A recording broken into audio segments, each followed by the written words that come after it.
Ici, Lauriane Roberge en direct du théâtre Broadway pour vous parler de la chronique divertissement. Grease 2, annoncé pour les années 1982, sera basé sur le franc succès de Grease 1.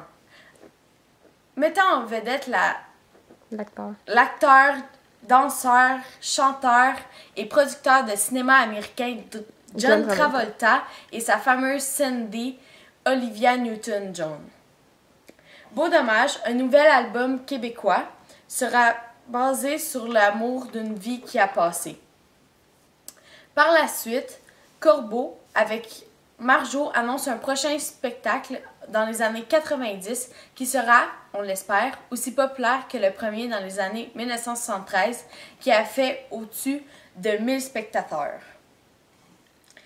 Pour terminer, nous allons faire le top 10 des chansons qui ont été durant les années 70-80. Born to be Alive de Patrick Hernandez sera en premier lieu. Par la suite, In the Summertime, Mungo Jerry, Je l'aime à mourir de Francis Cabrel, Daddy Cool, Boney M, Popcorn Butter, qui était une chanson assez dynamique, YMCA en 5e position de Village People, qui a été un franc succès et aimé de tous pour plusieurs discothèques. Let It Be des Beatles de John Lennon, qui nous rappelle ses mémorieux plaisirs avec lui, qui nous rappelle la paix dans le monde et qui nous rappelle plusieurs moments.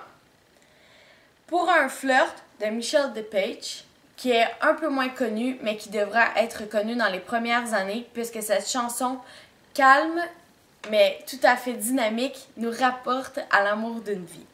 In the Navy, Village People encore, qui nous rapporte au beat un peu de YMCA, sera en 9e position. Et bien sûr, l'album Grease, qui comportera You're the one that I want, We Go Together and The Summer Night, qui ont fait partie du film Grease 1 et probablement feront peut-être partie de la bande-annonce de Grease 2, que nous espérons autant populaire que le premier.